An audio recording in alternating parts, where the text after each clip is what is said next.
Next episode. Anong gawin natin ngayon? So, Kukwentuhan. Nakastart naman na eh. Nakastart na. Oo. So what's up everyone? Welcome to the second episode of Life, Lord, and Laugh. Dapat may kasama kami. oo nga, kaya lang hindi dumating. Nagkikipag-inuman. Kaya nga, mas pinili niya yun kasi Pinili yung inuman kisa sa amin. sabi naman niya, sasama siya next time. Kaya alam mo sarili mo. Kasi kung sumama sa na si Mike ngayon, mas masaya tayo ngayon, di ba? Kasi sa aming tatlo kasi, si Mike talaga yung makulit sa aming tatlo. Ako yung pinakaseryoso dito. So, samahan niyo kami ngayon, magkwentuhan, at andyan lang kayo makinig. So, pinag-usapan namin kanina is about generation, yung differences ng generation ko, generation niya. Kasi I'm 53 and you're? 24. Yeah. And so, part talaga of I think, what I am very interested in, I think I also say IK, is yung evolution ng mga lalaki, di ba? Kasi ngayon, mas emotional yung mga lalaki ngayon. And it actually interests me kung paano nangyari. So I want IK to share what does it mean for him sa panahon niya ngayon. Kasi syempre, di ko naman kilala yung mga Gen Zer eh. What does it mean to be a man today? And what does he think? Ano ba, IK? What do you think it is to be a man today or masculine today? And what do you think is the reason for this evolution? For me, being a man is doing your duties for your family. Firstly, you need to know your vocation. And kung, kunyari, religious life ka, magiging monk ka, or magiging priest ka, that's the first priority. Kailangan mong alamin yung priority or yung vocation na binibigay sa'yo ni Lord.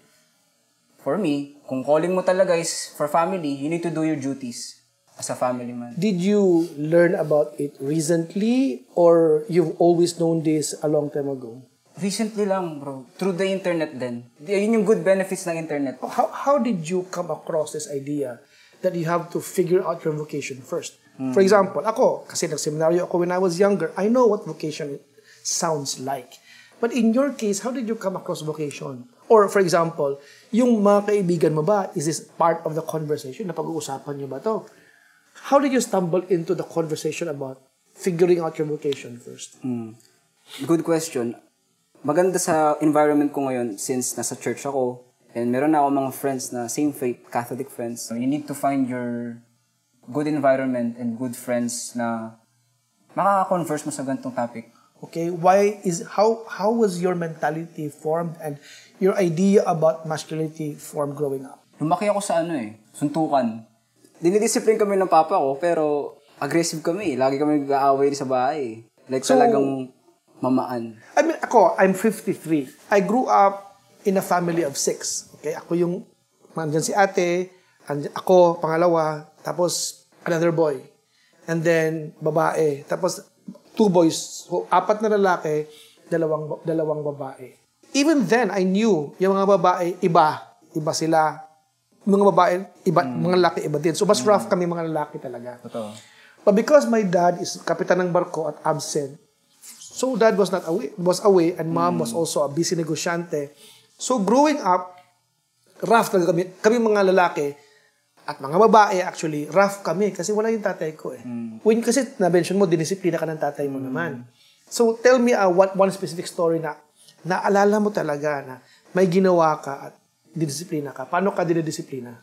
Lumaki akong parang 70s style na papaluin ka talaga kapag meron kang ginawa. Ano ginawa mo? Nangungopi ako sa school. Nangungopi ako sa classmate ko. Nalaman ng mama ko.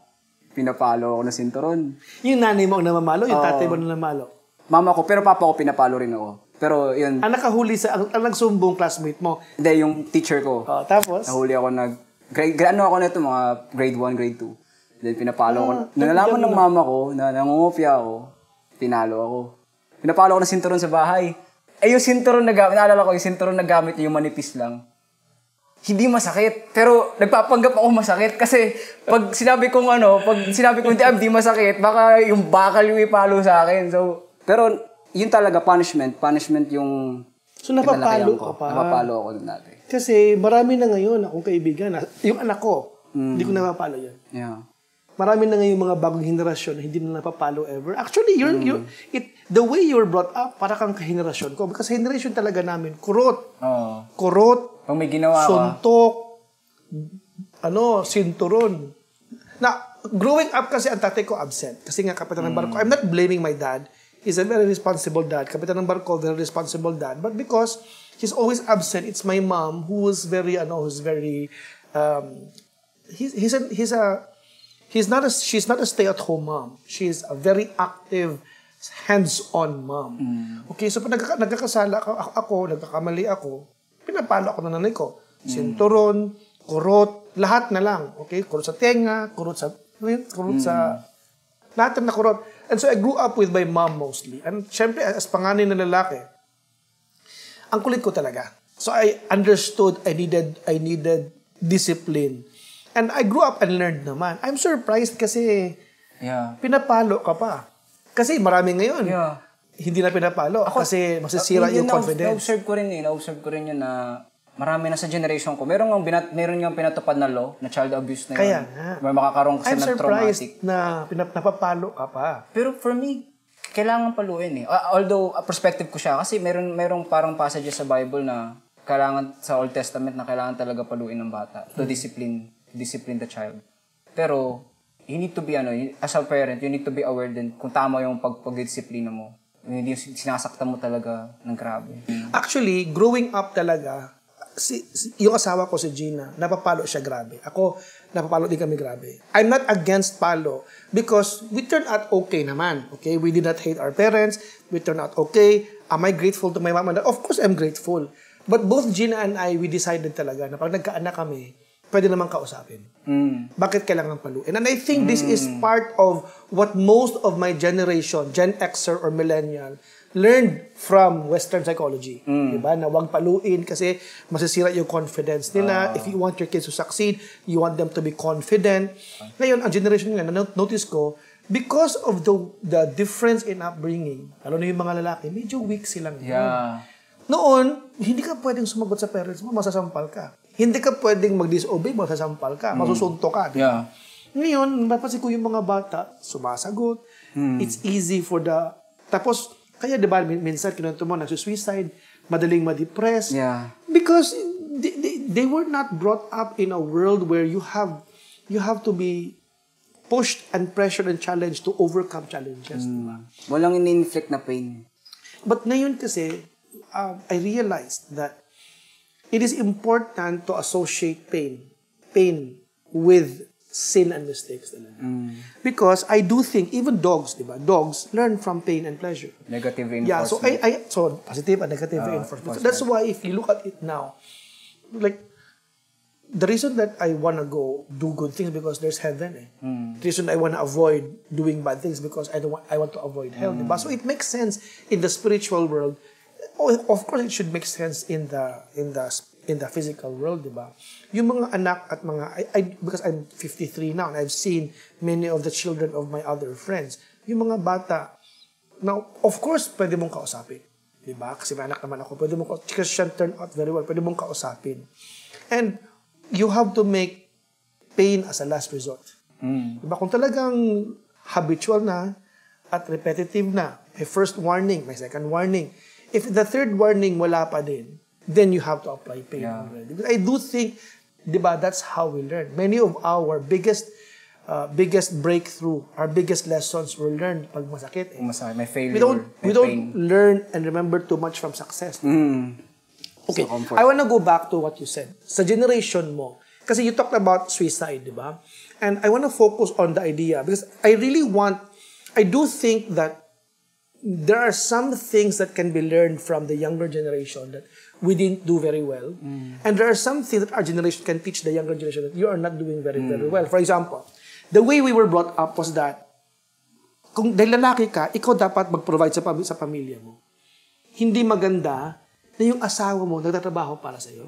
Diba? Kaya for me talaga, when I see men that are making less, I'm sorry but this is just my opinion. Okay? When I see that men are not more hardworking than their wives, or if they allow their wives to be more hardworking than them, I don't respect them talaga. In my generation, dahil ikaw yung lalaki, ikaw talaga dapat ang umanap ng paraan para buhayin yung pamilya mo. Hindi pwede na yung lalaki ang babae bubuhay sa pamilya. In my generation, parang nakakahiya yun. How about your generation? I think, totoo yun. Kasi, makikita mo rin kung may kilala kang family setup na yung babae yung mas kumikita ng pera. Parang makikita mo rin yung femininity niya wala eh. Parang makikita mo yung babae, parang meron siyang masculine Pero traits. sa generation mo, okay lang yun, di ba?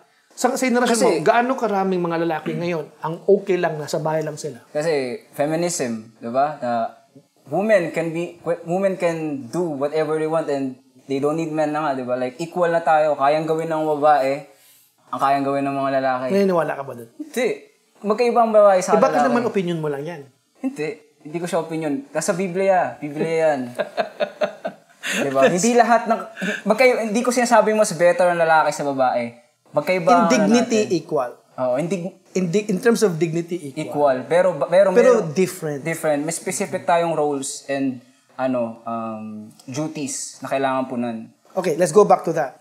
Papayag ka ba na yung asawa mo ang bumubuhay sa'yo? In financial? Pinapakain ka, nagtatrabaho pa rin sa bahay ka hindi lang. asawa hinanap ko nun. Parang ang hinanap ko nanay. Di ba? Pero gaano karami sa henerasyon mo ang okay lang yun? Yeah. That's the It's problem. practically normal for your generation. That's the problem. I think, problema siya dahil hindi na ituro yung tamang dynamics ng relasyon. Since wala na yung legal phase, wala na yung courtship, tapos sabihin natin yung family setup na kinalakihan din nila, ganun. Wala na yung traditional na idea ng family.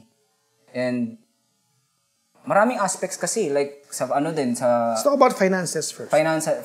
Okay, we'll talk about leadership later. But for now, we need to address the issue because naabutan mo ba bro sa generation mo na parang ang lahat ng job offers, di ba, para for men lang? Hindi na. Okay? Sa generation ng babae nagkatrabaho during na my rin. generation talaga. And in fact, there are a lot of successful women in my generation. Ilang taong ka niyan, yung mga na-realize mo marami ng babaeng successful? Even when I was after graduation, marami nang nagtatrabaho talaga. Okay. The idea of feminism is not so talked about in our country. Back then, even around me, hindi question na mga babae are good enough to make money for themselves. Hindi question kung idea na they can succeed and become vice president. That was the question. In fact, we don't mind. I think in my generation, we did not mind na ang boss namin babae. We didn't mind. But we minded when yung babae nagtatrabaho, pero yung lalaki hindi. Hindi. Oh. So, pwedeng yung babae sumuporta. Pero parang hindi siya tanggap na o nakakahiya at least na hindi ka nagtatrabaho.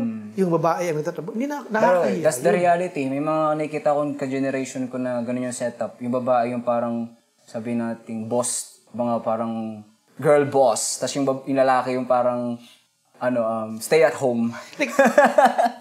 Ngayon, the idea of stay-at-home dads is not unacceptable in our idea in my generation. Like, ikaw yung stay-at-home dad. Pangalawa, there are going to be a lot of people who will disagree with me. Can men do what women do? Not everything. Some. For example, manganak, hindi kaya. Diba? In terms of care, kaya bang mag-alaga ng bata? Pwede. Pero can you be as good as the ladies? No. There are some things na kaya mong gawin, pero hindi kasing galing ng babae talaga. Yeah. Because we were not designed for nurturing. In the same way, na it's not wrong to say na there are some things din na mas magaling talaga yung lalaki at hindi kasing galing ng babae. For example, carpentry. Okay? Masonry. Pagbubuhat ng mabibigat. Pwede siyang manalo. Pero there are men who can do a better job. Ironically, may mga sa competition, since pag transgender ka sa woman, lalaki ka into transitioning to woman, pwede ka sumali sa mga women's sports.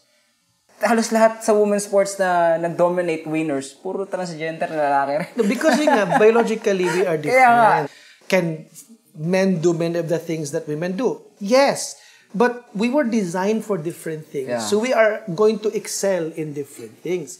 The best is that we were not designed to be alone. We were designed to complement each other. Yun ang paniniwala ko na I think the reason that God designed us differently so that our difference can be celebrated and our similarities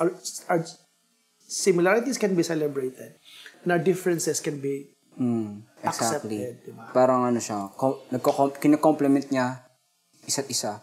So, my question to you, sa pananaw mo, sa generation mo, bakit ganun yung nangyari? Ba't nabaliktad yung polarity na babae na yung nagkatrabaho?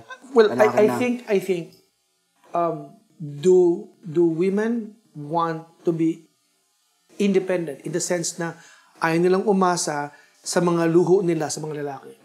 Kasi, like, all over the world, sino mas malakas gumastos? Babae. Exactly. Number one, nasa statistics yung number one consumers na babae. Diba? And, syempre, ang mga babae, they wanna spend their money. They don't want someone breathing behind their back to check kung anong ginastos mo. They wanna spend for themselves, diba? So, they, of course, have the propensity to wanna make more money. And we're not supposed to stop them from doing that. If you can make more money, then spend it. It's your money naman. Walang problema doon, diba?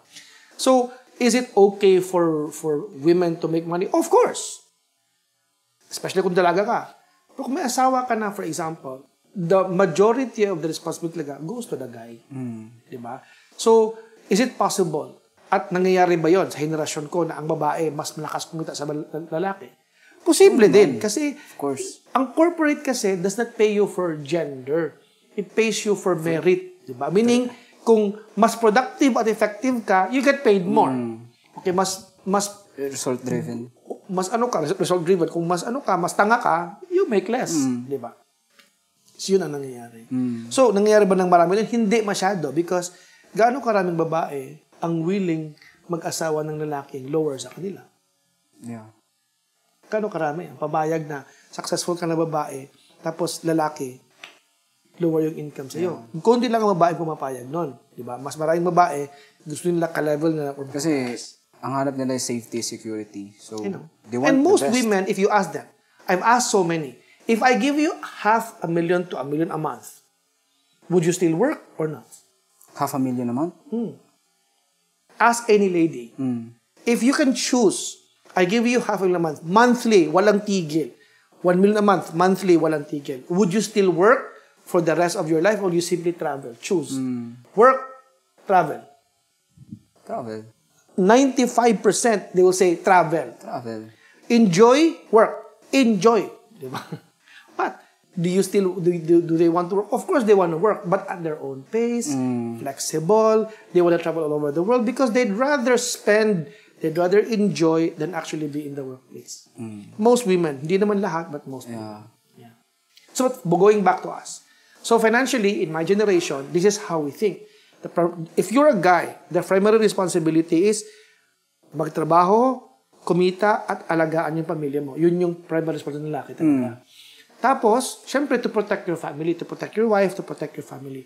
Ang primary responsibility ng babae talaga is alagaan yung husband niya, alagaan yung pamilya, mga anak nila. Okay? Yun yung primary responsibility ng babae. If kulang yung income, kasi marami yung anak, for example, at kulang yung income ng lalaki, the women can choose to support their husbands by doing a little bit of work and supplementing the income of the husband. That was the arrangement in my generation. Very rare na yung lalaki house husband lang. Very rare yun. Probably 1%, 2%. Now, in your generation, this is my generalization. You can conclude and agree or you can disagree. Mas maraming yun ayaw na magkaanak. Yeah. Because they cannot afford anymore. Inisip nila na di nga nila kaya buhayin yung sarili nila, di nila mabigay yung gusto nila sa sarili nila, bakit pa sila maglalabas o gagawa ng tao na mahihirapan din. So this is my question. Anong point anong point therefore ng to do your best? Yeah. If you just want to make enough for yourself. Marami akong nakausap, naka-generation ko. Ang gusto nila, they want to heal or fulfill their inner child. Some of them, they prioritize their goals instead of doing their vocation or family. For example, nag-iipon ako ngayon kasi gusto ko mag-travel, gusto ko bilhin to kasi pangarap ko nung bata pa ako. Material things. All dust. But pagdating sa marriage, sa family life, dine-delay nila ng sobra. Hindi ko maintindihan. Okay, your generation claims that they are the generation that want purpose. Hmm. At the same time, they just want to enjoy life. You want purpose, but at the same time, you just don't want responsibility. Yeah. You want purpose, but you don't want to create a situation where you can give back to the next generation. So, ironically, ganun yung mindset, mamamatay din sila, yung lineage nila kasi wala nang bunga wala nang susunod na henerasyon. Kaya nga, so matirang matibay, yung mga, parang pananaw ko ngayon, yung mga maayos yung perspective, traditionally perspective, sila yung uusbong kasi sila yung susunod na offspring. You know, that worries me a lot. Kasi sa panahon namin kasi, it is rare that you see a single guy. Mm. Most of your friends, nag-aasawa talaga. The goal is mag-asawa, magkapamilya, magkaanak, and then prosper. And then, ang long-term goal mo is, yung mga anak mo, ganun din, mag-asawa din sila, magkaanak din sila, mag-prosper din sila. So, it's a continuous growth and prosperity. Yun ang gusto ng tao. Okay? Generative. Oo. On top of succeeding financially, you also have to prepare for the afterlife. Tama?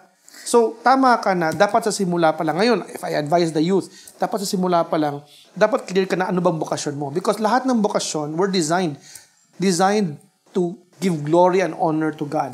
So, yung Diyos talaga ang una. Ending is, gusto ko mapunta ng langit. Yeah. Therefore, ngayon pa lang, if I want to go to heaven, I want to live my life, choose a vocation where I can serve God the best way. Honor and serve God as a father, as a husband, as a vice president, or as a businessman. That's how you honor God in your vocation. That was clear for me when I was mga 25, 26, 27 na. Okay, in your case, ako kasi, I met a mentor that mentored me and helped me see the future. So that's why I was mentored early. And in the seminary, I got in touch about vocation.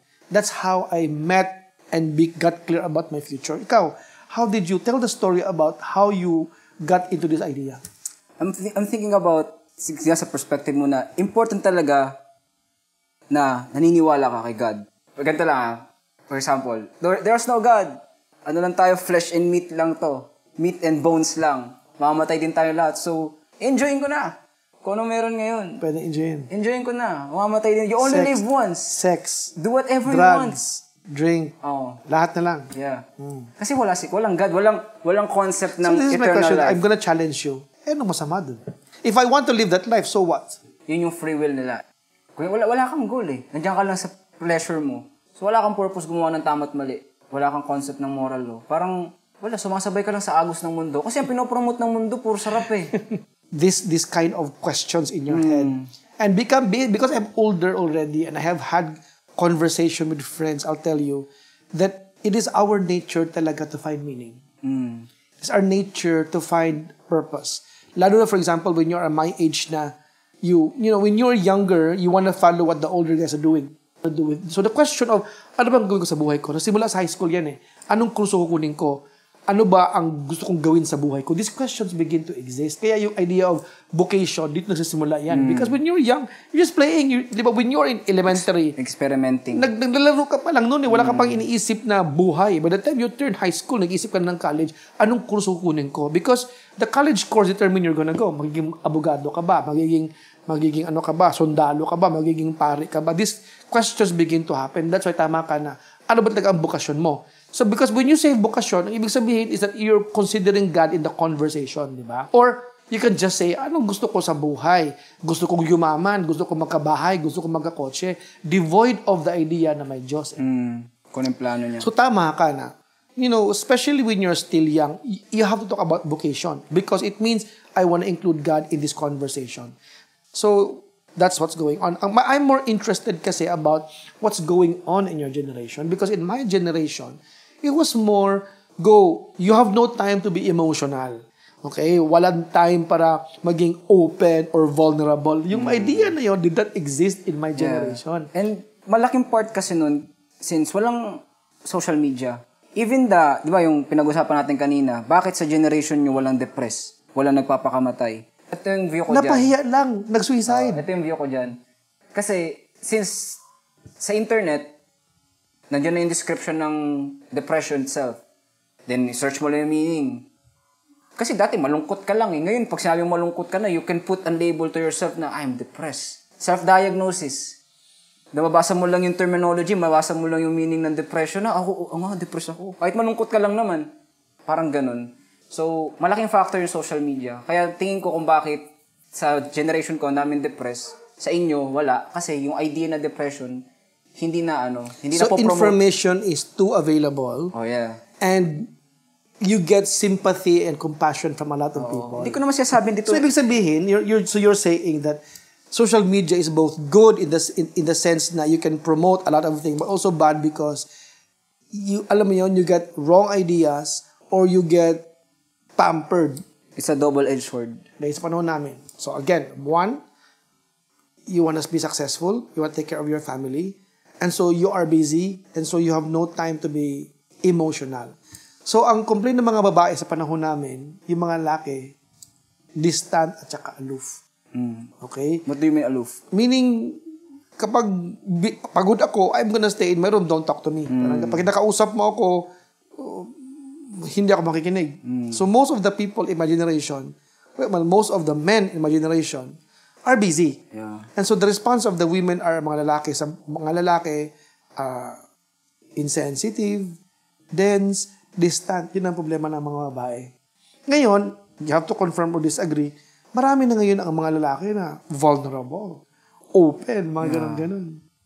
And explain, bakit ganun? Because to be a man today, does it mean you have to be vulnerable? You have to be open. There's nothing wrong with it though. It's good because it allows men to communicate themselves. Because in our generation, we cannot communicate about our emotions. Not too much. I think emotions, hindi naman talaga siya mawawala. Part yan ng pagkatao natin. But allowing your emotions to drive you to do the right thing or do a specific thing, hindi siya maganda. Kaya nga daming effeminate men na hindi magawa yung duties nila kasi nagpapadala sila sa emosyon nila eh. Walang lalaking emotional. Yun niya. Yun yung pinopromote ng mundo ngayon. Kasi kung emotional ka ang lalaki, pag lalaki ka, ang emotion lang is galit at saya. Then kapag either galit ka or masaya ka or sad ka. Kung sad ka, ang expression nun, tatahimik ka lang. Iinom ka ng beer. Yun ang expression ng sad. Pag galit ka, manununto ka, makikipag-away ka, naninigaw ka. Kapag happy ka, yun, masaya kang kausap. Tatlo, very few emotional range lang.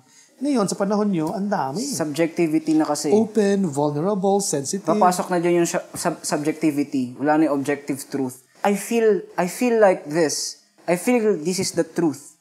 Subjective na. Kaya nga, ang daming genders. Ano impact yun sa inyo? Sa generation. How does that? Confusion. Wala nang objective truth. Kanya-kanya. 1 plus 1 equals 5. Kasi I feel like it's 5. And you cannot correct me kasi my feelings is valid. This is my truth. You trigger mo ako eh. Oo. Ganun. Nati-trigger ako. This is my truth. And then babalik tayo dun sa sila yung mga kulang sa palo. Let's find a common ground for our generation. I do think that men should be more communicative. So there has to be a healthy middle ground where men can express their emotions healthily. Okay?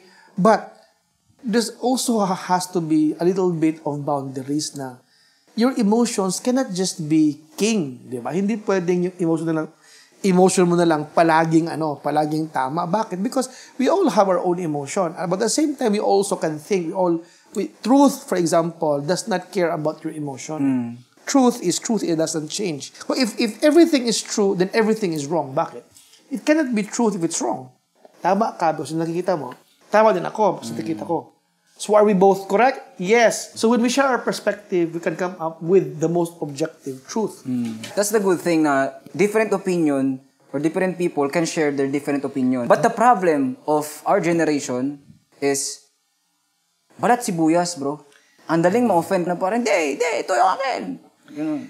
Ano nga eh? For example, camera nga nakikita ko. Hindi nga eh. Number nga nakikita ko. Camera nga nakikita ko. Yan ang problema. Yeah. Parang natin tama. We can both agree. Parang yung kwento about the elephant, di ba? Pag dinescribe, parang ahas. Isa, parang punong kahoy. Yung ganun, di ba? Yun yung totoong kwento na everybody, lahat ng yung limang bulag, they're holding at different parts of the elephant. They're all correct, but only a portion of the truth. Yeah. Tingin ko, it boils down din sa pagka-loss ng hierarchy. Since lahat pare-parehas may kanya-kanyang opinion, may kanya-kanyang expression, tapos iba't iba, nawawala na yung levels. Wala ka na nilook up. Kasi hindi mo na kayang i-acknowledge yung different opinions. So, kailangan ba talagang may hierarchy? Tingin ko kailangan. Kasi sa family pa lang may hierarchy na eh. Why is it important to have a hierarchy? Because hierarchy is order. If there is no hierarchy, disorder. Chaos. Correlated to sa topic natin kanina na yung babae nag-earn ng mas marami, tapos yung lalaki. Ano kasi, I think yung hierarchy wala na. I think kasi ang problema is that people make it wrong. That when there's a hierarchy, inferior ka or masama ka or kawawa ka naman. Available naman yung ang pag-promote ang angat eh. Ang question is, are you willing to work harder? Are you willing to make more sacrifices? And are you willing to have more responsibilities? So it's fair. The hierarchy was not designed to oppress. The hierarchy was designed to serve the majority. So I have a question. Ano yung biggest killer ng hierarchy sa generation ko ngayon? For me, is most foundation, removing God from the equation. Yeah. Because once you remove God from the equation, it trickles down. There is no higher power. Then why should I allow something else to overpower me? Why should I allow the leaders of my country to overpower me? Why should I respect my parents? If I can reject God, I can reject everything else. Exactly. So, the rejection of men as a leader of the family is really just a symptom of our rejection of God in the society talaga. Hierarchical is father ang mataas, di ba? But in the concept of Our Lady, siya ang queen of heaven. You'll discover it when you're married. Ako kasi, I am married. When it comes to everything domestic, Gina makes decisions. The reason for that is that it's not that she has authority. It's more borrowed authority. I give her the authority, okay, to decide grocery, anong ulam, katulong, okay, lahat ng decoration. Siya nag-decide nun. Bakit? Because it is her area of expertise. Ano bang alam ko sa kulay? Ano bang alam ko sa design, sa decoration? Ano bang alam ko sa, ba't ako makikialam dyan? Diba? But I am leader outside of the house. Bakit? Because she's now under my protection. So, my leadership only exists, for example, kunyari, may gulo sa pamilya, hindi masolve ng asawa ko, then I step in. I only will step in kapag hindi niya na kaya. Why would I compete with my wife sa bahay? So, people will say, Pax, di ba ikaw ang leader? Ikaw ang decision? No, there are some things that I can delegate. I've been leader in my company. Why should I do everything? Diba? If I want to manage a big company, I need the support and assistance of competent men, competent partners in my organization. No leader will succeed by himself. He needs competent generals talaga. Your wife or my wife has to be a competent general sa bahay. So I would not choose a wife who cannot manage my household. I cannot choose a wife na ang alam na magpaganda. It's a waste of my money. Exactly. I cannot delegate loving my wife.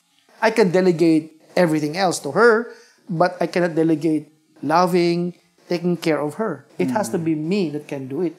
I cannot delegate fatherhood as well. I cannot delegate being an example. So I have be an example to my children. I have to be an example for how they should live their lives. I have to be an example to proper virtue and behavior. Right? So I have to live up what it means to be a leader of this family. Tingin ko, hindi niya magagawa ng wife mo yung mga complementary things na nagagawin niya sa household.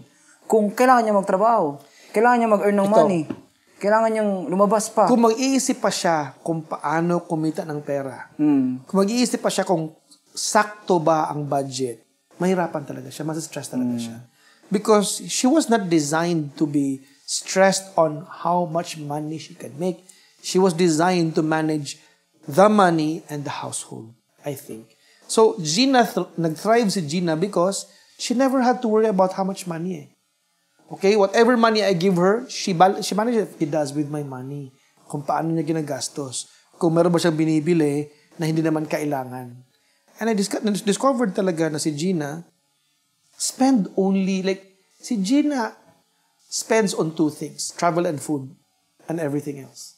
She likes traveling, she likes to spend on food, because she loves eating. But she doesn't spend on clothes, she doesn't spend on jewelry, wala siyang luho masyado. And I like that about her, because she's perfect, she's beautiful, she's intelligent, but most of all, she's very responsible. If you get someone like Gina, you'd have an amazing life. Sandali, bakit na-insert yung love life kanina? Hindi ko alam eh. May namimiss ka kasi. Hindi. Siyempre namimiss ko yung asawa ko. Oo. At namimiss ko rin yung crush ko. Yes. Yes. Sino ba yan? I-reveal na ba natin? Wow. I-reveal na ba? Sa episode 3 na lang. Pag dito na si Kuya Mike. Oh no. Dun. Re-reveal na. Para baka maging interesado siya, masumama siya dito sa podcast. Diba? Oh my gosh. Yeah. So, in our next episode, see you again. And you can share, you can like, you can subscribe, and you can comment on some topics that you want us to talk about. Yeah. Comment down below kung ano yung mga gusto nyong pag-usapan namin. Kung may mga questions kayo, titingnan namin and try namin sagutin sa next podcast. Yeah. Thanks everyone. Peace out. Day. Thanks, bro.